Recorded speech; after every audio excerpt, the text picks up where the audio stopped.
Ertugrul के जांबाजो, मैं तुम्हें जब फराइज की अंजाम दही करते देखता हूं तो कश्तियां जलाने वाला तारिक बिन ज़ियाद याद आता है। उसकी दास्तान सुनी है तुम लोगों ने? हाँ सुनी है, मतलब नाम सुना है, ज्यादा कुछ मालूम नहीं है। अगर मैं कहता नहीं सुना तो शर्मिंदगी होती ना। हाँ।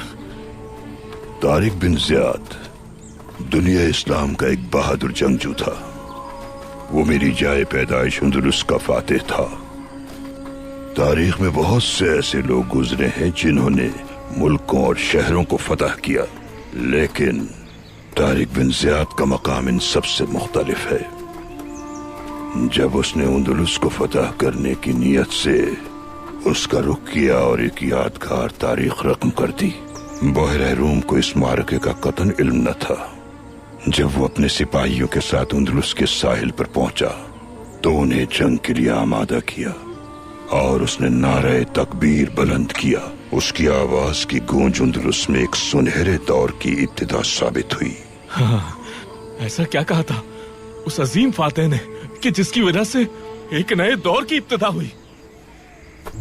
जब उन सिपाहियों ने दुश्मन की फौज का एक बहरे बेकरां देखा तो बहुत से सिपाही वापसी पर आमादा हुए, तो उनके उस अजीम सालार ने सारी कश्तियां जला डाली।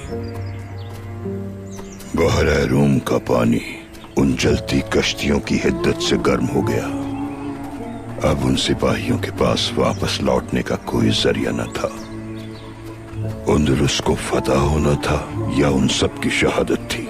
उस अजीम सालार ने अपने सिपाहियों को मुखातिब करके कहा, अक़ब में हमारे समंदर है दुश्मन की तरह और हमारे सामने दुश्मन खड़ा है समंदर की तरह। सदाकत और सब्र के अलावा तुम्हारे पास कोई रास्ता नहीं। या तो अपनी तलवारों से दुश्मन के खून का दरिया बहा दो या फिर ये समंदर तुम्हारे खून से सुर्ख हो जाएगा। कितना बहादुर सालार था, काश मैं भी शहीद हो सकूं। इंशाअल्लाह। अगर आप अपने मकसद के हुसूल के लिए अपनी कश्तियां जला दें तो फतह आपकी होगी, फिर एक सुनहरा दौर शुरू होगा। अल्लाह ने चाहा तो हम भी वो दिन जरूर देखेंगे और फिर अंदलुस की तरह इस सरजमीन पर भी बहार छा जाएगी। अगर तुम अपनी कश्तियां जलाने में कामयाब हो गए तो फिर इन जमीनों पर हर सू बहार ही बहार होगी इंशाअल्लाह।